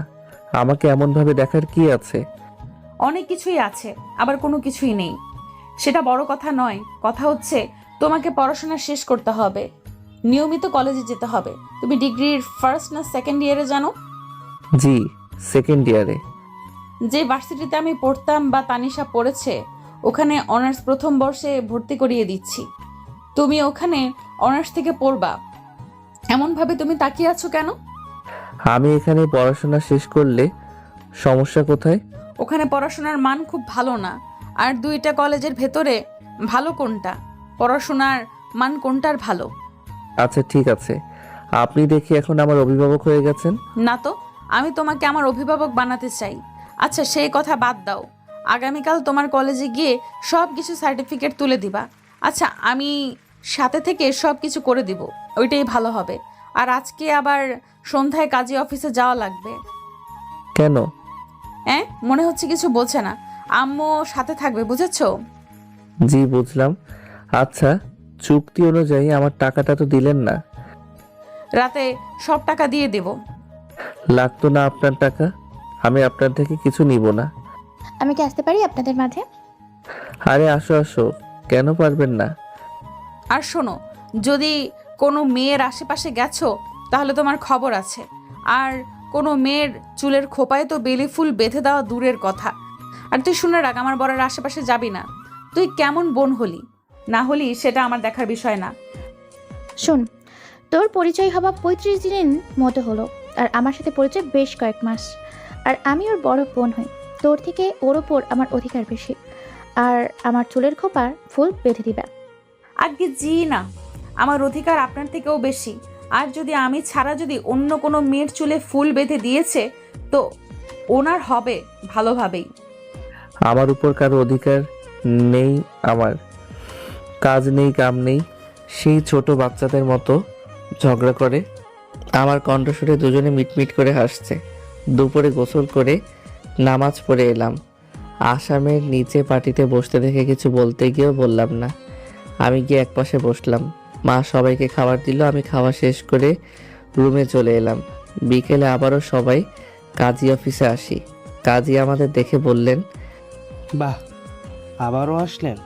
আবারও বিয়ে করে ডিভোর্স করবেন নাকি? আর কোনো কিছুই হবে না, এটাই শেষ। যা যা পেপার লাগবে এখানে আছে, আপনি আপনার কাজ করেন।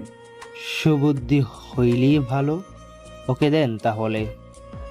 কাজী তার কাজ শুরু করলেন। আবারও নতুন করে বিয়েটা হয়ে গেল। ইরা সবাইকে তার বাসায় নিয়ে এলো। আপনি যে এমনভাবে বিয়ে করলেন, আপনার বিজনেস পার্টনারগুলো তো জানলো না? আপনি না, তুমি করে বলো, আমি তোমার বউ। ওকে, তোমার এমনভাবে বিয়ে করা মানালো না। তোমার বিজনেস পার্টনারগুলো তো জানতেই পারলো না।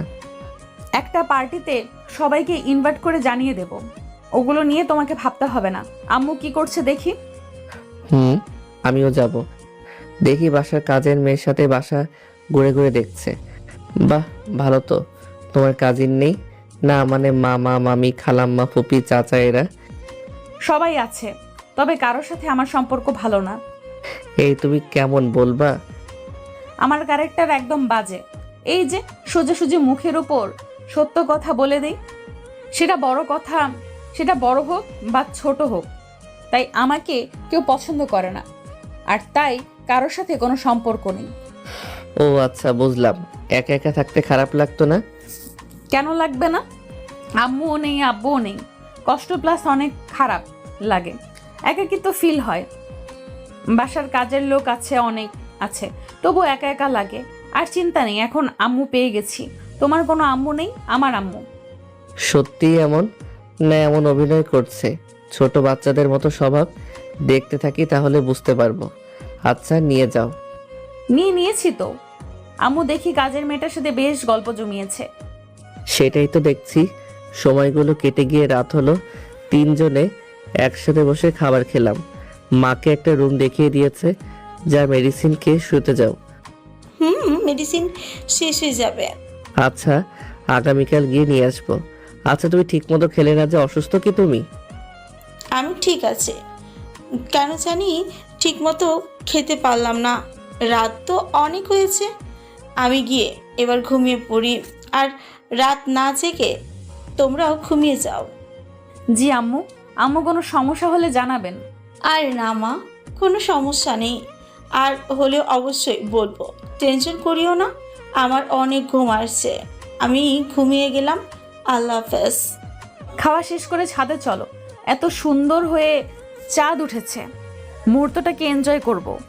চলো। তারপর খাওয়া শেষ করে ছাদে চলে এলাম।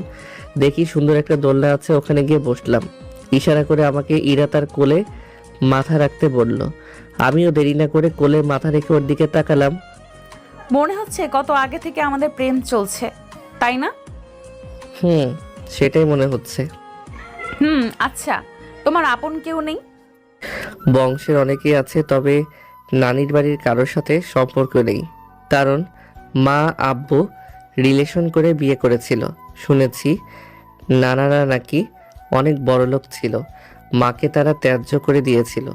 আর আমার দাদা নাকি তাও বাড়ি থেকে আব্বা এবং মাকে বের করে দিয়েছিল। আব্বার কাছে কিছু টাকা ছিল, তাই তখন ওই জমিটুকু কিনে ওভাবে চলার মতো একটা বাড়ি করে আর ছোট একটা চাকরি করত। ওখান থেকেই তাদের চলতো। আমার বয়স যখন 10, তখন আব্বা অ্যাক্সিডেন্ট করে মারা যান।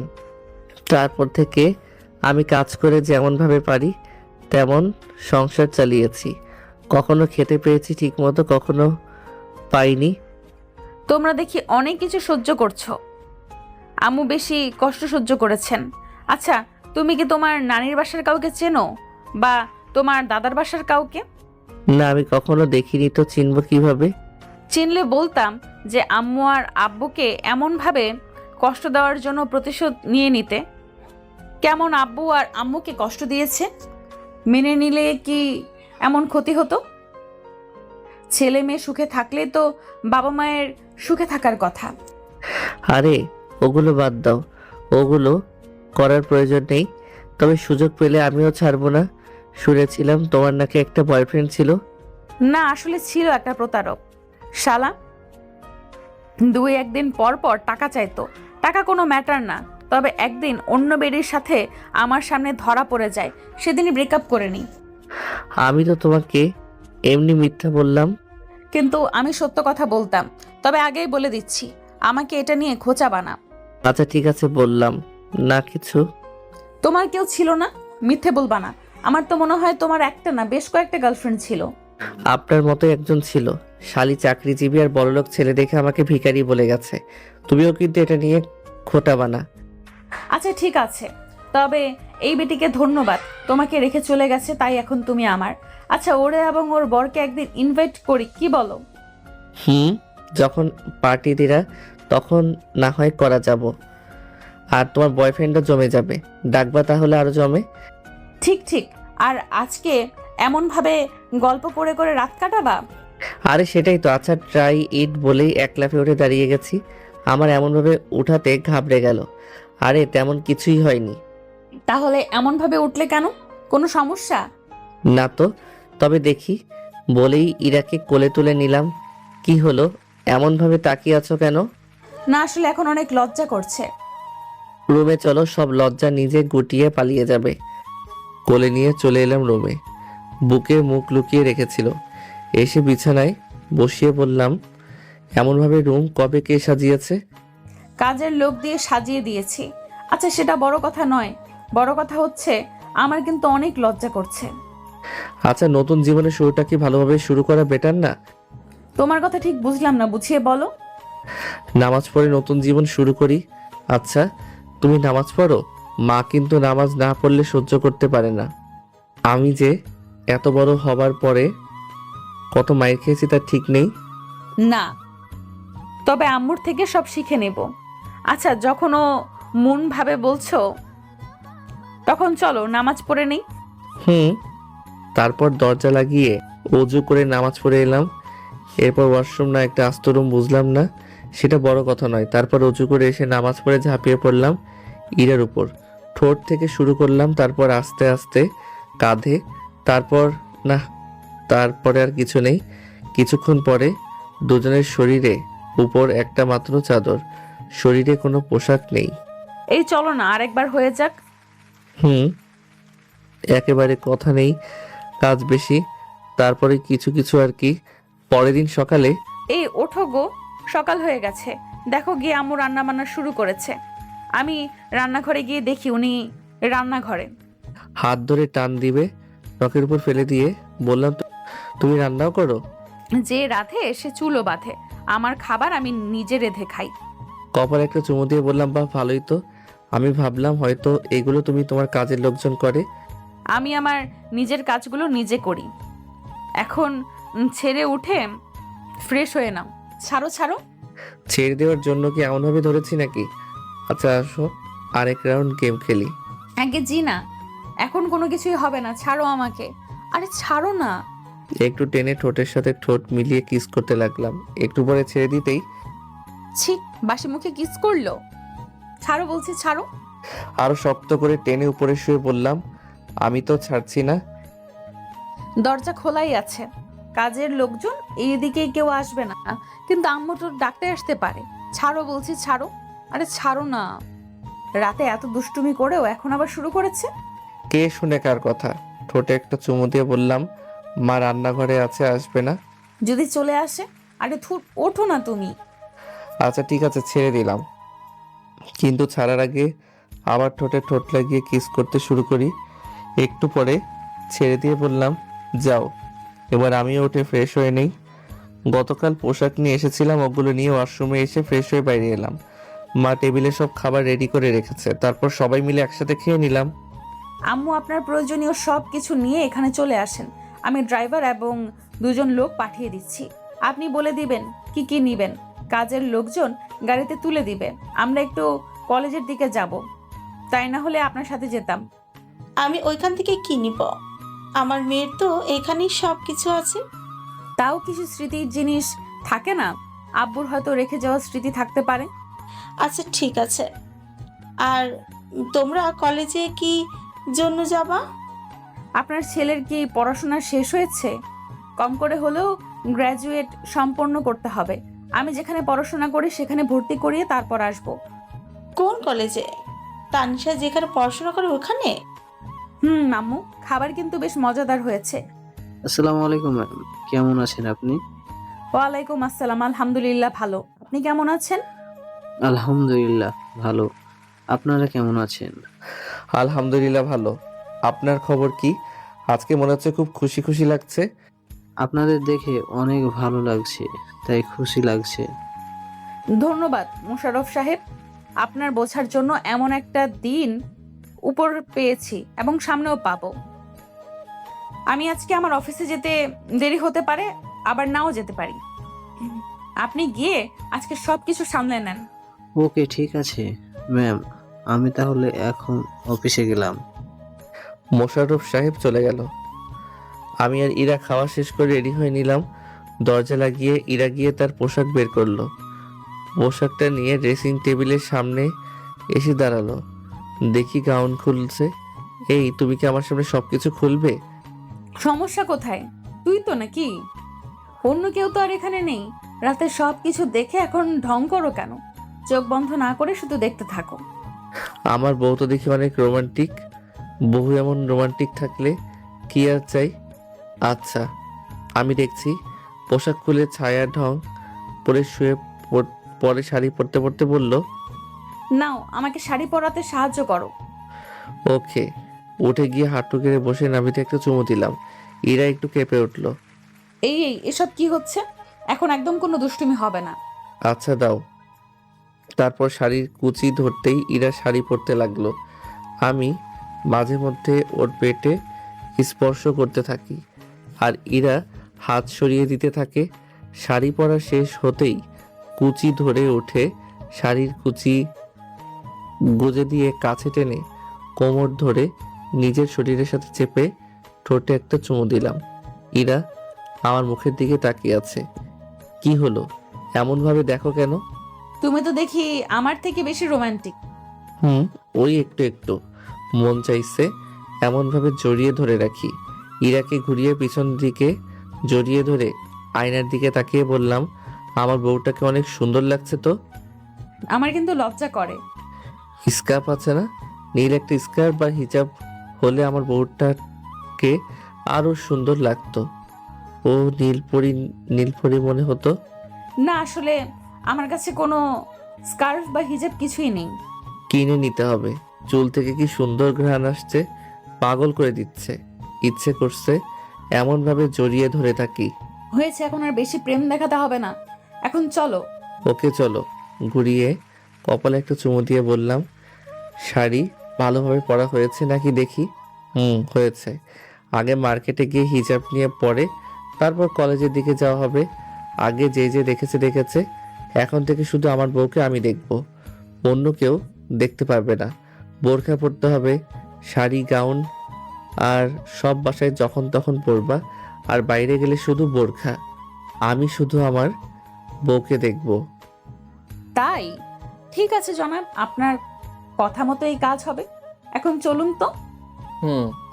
তারপর মাকে বলে চলে আসি। ড্রাইভার নেইনি, ইরাই গাড়ি ড্রাইভ করছে। একটু পরে মার্কেটে চলে আসি, এসে একটা হিজাব নিয়ে পরে নিল।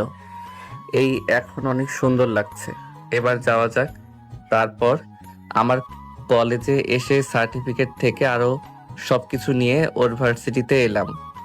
আমি বললে নিশ্চিত আজকে এগুলো পেতাম না। ইরা সাথে ছিল, সেই পেয়ে গেছি। বিজনেসম্যান, একটা পাওয়ার আর সম্মান তো আছেই। তারপর ওখান থেকে ওনাদের ভার্সিটিতে চলে এলাম। কত স্বপ্ন সবার এখানে পড়াশোনা করার। দুজনে একসাথে হেঁটে আসতে লাগলাম। তখনই কয়েকটা মেয়ে এলো, দেখি তানিশা আপু আছে। কিরে এরা, এটা তোর কাজিন নাকি? দেখতে কত কিউট। সিঙ্গেল আছে নাকি? না, বিবাহিত। কি বলিস বিবাহিত? দেখে তো পিচ্চি মনে হচ্ছে। আরে বল না, এটা কে তোর? ক্রাশ খেয়েছি। তাহলে বাস খেয়ে নে, এটা আমার হাজবেন্ড, গতকাল বিয়ে করেছি। মজা করছিস আমাদের সাথে? তুই বিয়ে করলি, আমরা কেউ জানলামই না। আরে সত্যি বল না, এটা কে তোর? সত্যি এটা ওর বর, গতকাল বিয়ে হয়েছে। তোদের বলি না আমার একটা ভাই আছে, এটাই সেটা। তানিশা আপুর কথা শুনে সবাই এবার অবাক হয়ে ইরার দিকে তাকিয়ে আছে। তুই বিয়ে করে নিয়েছিস সত্যি? আর বিয়ে করলি তো করলি, তোর থেকে ছোট কে? তো সমস্যা কোথায়? আবার এই পিচ্চিকে দেখে নাকি ক্রাশ খেলি নাকি? তারপর আরো কত কি। আর ছোট বলে কি পারে না নাকি? কোথায় কোনো সমস্যা হলো না তো? কত সুন্দরভাবেই ফার্স্ট নাইট কাটিয়ে দিলাম। আচ্ছা তোমরা কথা বলো, আমি এখান থেকে যাই। তোর পিচ্ছি বরকে এমনভাবে লজ্জা দিলি যে চলে যেতেই চাইছে। আচ্ছা, এমনভাবে বিয়ে করলি কেন? কিছু সমস্যার জন্য এমন ভাবে বিয়ে করা। তবে সবাইকে ইনভাইট করে জানিয়ে দিব, সমস্যা নেই। ও আচ্ছা, তানিশা মনে হয় এটা জানতো, তাই না? জানতো, তবে তাকে বারণ করেছিলাম, তাই তোদের কিছু বলেনি। আচ্ছা, আমরা প্রিন্সিপালের রুম থেকে আসছি। বাচ্চা মানুষ তো, পড়াশোনা করেনি, তাই ভর্তি করিয়ে দেই। যা যা, দূর হ। দেখি তানিশা আপু ওই আপুর মুখ চেপে ধরেছে। এদের মুখে কোনো কিছুই আটকায় না। ওটা বললেও খাওয়া হবে, না বললেও খাওয়া হবে। চলো চলো, এদের কাছে থাকলে লজ্জা ছাড়া আর কিছুই পাবা না। ইরা আমার হাত ধরে টানতে টানতে নিয়ে যেতে লাগলো। সব কয়টা হাসাহাসি করছে। এদের সাথে থাকলে লজ্জা ছাড়া আর কিছুই পাবে না। খুব বুঝতে পারছি। তারপর প্রিন্সিপালের সাথে কথা বলে কাজ শেষ করে চলে আসি। প্রিন্সিপাল বলল আগামীকাল থেকেই নাকি ক্লাস করতে পারি। দেখি ওই আপুগুলো এখনো দাঁড়িয়ে আছে। ওদের কাছে যেতেই, চলে যাবি? একটু মার্কেটে যাব, তারপরে ওখান থেকে অফিসে যেতে হবে। আচ্ছা, আমাদের দুলাভাইকে রেখে যা, একটু আদর যত্ন খেয়ে যাবে। চুপ, আমার পিচ্ছি কিউট বরের দিকে একদম নজর দিবি না। দিলে তোদের সব কয়টার খবর আছে। আর তানিশা, নজর রাখা তোর দায়িত্ব থাকলো। আহা, এমন করছিস কেন? তোর বয়ফ্রেন্ড নিয়ে বলতাম তখন তো এমন মাইন্ড করতি না। তখন কত কি বলতিস, আর এখন দিতে চাইছিস না কেন? থাক তোরা, আমরা যাই, এই চলো। আর এগুলো থেকে সব সময় দূরে দূরে থাকবা, একটাও ভালো না। আহা, বরের প্রতি কি ভালোবাসা!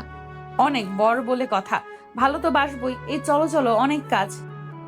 কথাটা বলেই হাত ধরে হাঁটতে লাগলো। মনে হচ্ছে আমি ছোট একটা বাচ্চা, কিছু বুঝি না, কিছু না জানি, কিছু চিনি না। তারপর মার্কেটে গিয়ে কিছু পোশাক নিয়ে বাসায় চলে আসি।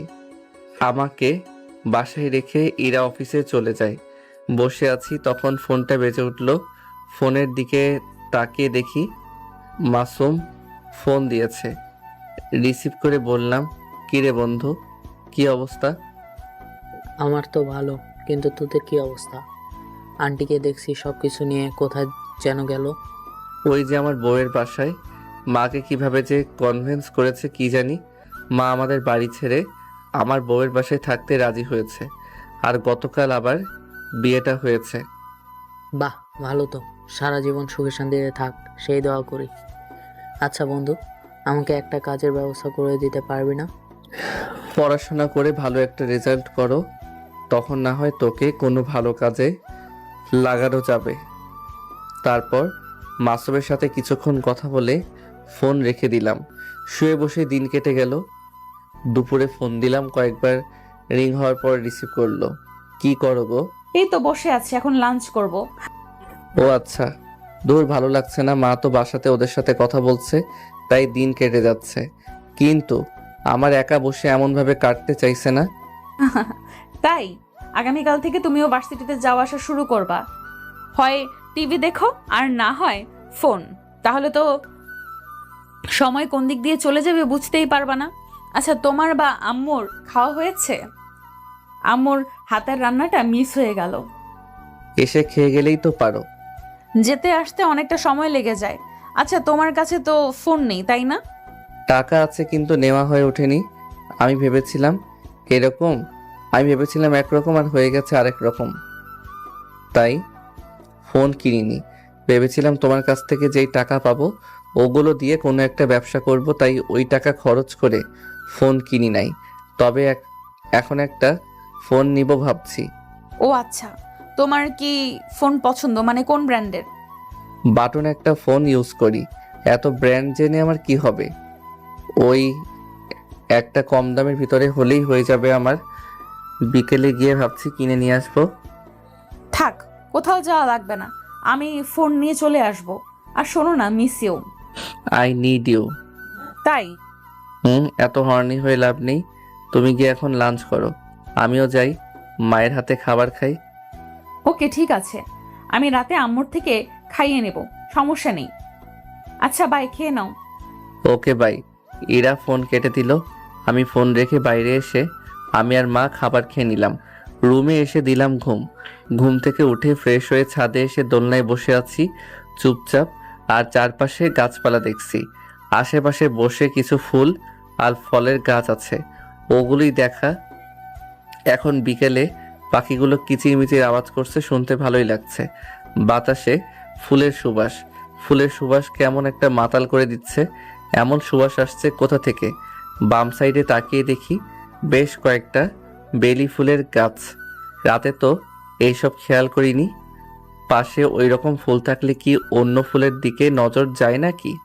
ফুলের গাছের দিকে এগিয়ে গেলাম। বাসার পিছন সাইডে দেখি বাহারি ফুলের গাছ। ছাদ থেকে নেমে বাড়ির পিছনটা ঘুরতে লাগলাম। বসার জায়গা বানানো আছে, ওটাই গিয়ে বসলাম। বেশ কিছুক্ষণ পরে ফোনটা বেজে উঠল। ফোনের দিকে তাকিয়ে দেখি ইরা ফোন দিয়েছে। রিসিভ করতেই, কোথায় আছো তুমি? এই তো বাড়ির পিছন দিকে। তুমি কোথায়? আমি বাসায়, রুমে। ও আচ্ছা, আসছি, ওয়েট। ফোন কেটে চলে আসি। এসে রুমে এসে দেখি বিছানায় বসে আছে। কি ব্যাপার, কি অবস্থা? এই তো ভালো, খুব ফুরফুরে মেজাজে আছো মনে হচ্ছে। ওই একটু। ইরা একটা ব্যাগ হাতে ধরিয়ে দিল। দেখি একটা ফোন বের করে বুঝতে পারছি বেশ অনেক দামি ফোন আছে। এত দামি ফোন নেওয়ার কি খুব প্রয়োজন ছিল? যত নিয়েছে, এখন থেকে এটা ইউজ করবা। আর এখন একটা চুমু দাও। I am hungry, I need your kiss. Kiss খেয়ে পেট ভর্তি হয় নাকি? শোনা, আবার তোমার ঠোঁট দরকার, তোমার চুম্বন দরকার, তোমার আলিঙ্গন চাই। দরজা আটকে এসে শুরু হলো ঠোঁটের উপর অ্যাটাক। একটু পরে ছেড়ে দিয়ে কপালে একটা চুমু দিয়ে বললাম, হয়েছে? বাকিটা রাতের জন্য রেখে দিলাম। মাথায় শুধু এখন এগুলো ঘুরে বেড়ায়, তাই তো? রেখে দিলাম। ইয়া বেবি, আর আমার একটা বেবি লাগবে। এত তাড়াতাড়ি? আমি তো এখনো বেবি হয়ে আছি, কম করে আরো 3 বছর পরে। আচ্ছা ওইসব বাদ দাও, চেঞ্জ করে ফ্রেশ হয়ে নাও। আমি ততক্ষণে ফোন দেখি। ইরা চেঞ্জ করে ফ্রেশ হতে গেল। আমি আমার ফোন থেকে সিম কার্ডটা খুলে যেটা নিয়ে এলো এটাই লাগিয়ে নিলাম। এমনভাবে আজকে পার হয়ে গেল। পরের দিন সকালে উঠে, এই তোমার হয়েছে? ভেতরে চলে আসো। না, তুমি ফ্রেশ হয়ে বের হয়ে এসো, তারপর আমি ভিতরে যাব। তখনই দরজা খোলার শব্দ পেলাম। কিছু না বলেই হাত ধরে টেনে দরজা লাগিয়ে দিয়ে দেওয়ালের সাথে চেপে ধরে বলল, মাঝে মধ্যে এমন আনরোমান্টিক হয়ে যাও কেন? সব সময় রোমান্টিক মুডে থাকলে কি চলে নাকি? দুজনে একসাথে শাওয়ার নিয়ে বের হলাম। ইরা আজকেও শাড়ি পরলো। আমার যা কাজ, হি হি হি, একটু পরে খেতে আসি। খাওয়া শেষ করে বললাম, মা থাকো, যাই ভার্সিটিতে। আম্মু থাকেন, যাই। দুজনই সাবধানে যাওয়া আসা করবা। বেঁচে থাকার সম্বল আগে একজন ছিল, এখন দুইজন হয়েছ। কিন্তু আমি কিন্তু কাউকে হারাতে চাই না। দুজনই সাবধানে যাওয়া আসা করবে, ওকে? ইরা গিয়ে মাকে জড়িয়ে ধরলো, চোখে পানি চিকচিক করছে। পাগল মেয়ে, কান্না করে কেন? খুশিতে আম্মু, আমি এগুলো মিস করেছি। আমি তখন বুঝিনি আব্বু আম্মু কি, নিজের মন মতো চলেছি। এখন আমার অনেক আফসোস হয়, কষ্ট হয়। এখন আর করতে হবে না, আর কষ্ট পেতেও হবে না। আমি তো আছি, তাই না? যদিও আমি আছি, কিন্তু আপন মা বাবার মতো তো হতে পারবো না। তবে আমার যতটুকু শক্তি আছে সেটা দিয়ে দুজনকে আগলে রাখবো, ভালোবাসা, আদর, যত্ন করব। আর ভুল করলে নিজের মেয়ের মতো করে কিন্তু শাসন করতে হবে। আচ্ছা ঠিক আছে, এবার কান্না থামাও, অনেক কান্না করলাম। দুজনেই সাবধান হয়ে যাও, ওকে? আল্লাহ হাফেজ। আল্লাহ হাফেজ। মা ইরার গালে একটা চুমু দিল। আমি গিয়ে গালে এগিয়ে দিতে আস্তে করে একটা থাপ্পড় দিয়ে বলল, যা সর, আর এখন ভার্সিটিতে যা। যাচ্ছি। এখন অন্যজনকে পেয়ে তো আমাকে ভুলে যাবাই। আচ্ছা থাকো, আল্লাহ হাফেজ। এই চলো। তারপর দুজনে চলে আসি। গাড়ি থেকে নামতে যাব, তখন ইরা ইশারা দিয়ে গাল দেখিয়ে দিচ্ছে। এগিয়ে দুই গালে আর কপালে একটা চুমু দিয়ে বললাম, এবার হয়েছে। খুব। আর ভুলেও মেয়েদের সাথে কথা বলবা না। আচ্ছা যাও। আমি গাড়ি থেকে নেমে গেলাম, ইরা চলে গেল। ভার্সিটির ভিতরে একটা ভাব নিয়ে প্রবেশ করলাম। দোস্ত, ছেলেটা কত হ্যান্ডসাম, কত কিউট, দেখছিস? এর আগে তো দেখি নাই। নতুন নাকি? ফার্স্ট ইয়ারের মাঝামাঝি এখন কেউ ভর্তি হয় নাকি? হয়তো ট্রান্সফার নিয়ে এসেছে। বলক্স আছে মনে হয় অনেক। সব ব্র্যান্ডের পোশাক আর শু পড়াতে পারলে গিয়ে পটিয়ে নে, জীবন একেবারে ঝাঁকানাকা হয়ে যাবে। সেটাই তো দেখছি, দাঁড়া গিয়ে দেখছি। আচ্ছা যদি গার্লফ্রেন্ড থাকে তখন কি হবে? থাকতেই পারে, সমস্যা কোথায়? সব আমি ভাগিয়ে দিব। যা না হলে তোর আগে কেউ প্রপোজ করে বসে থাকবে।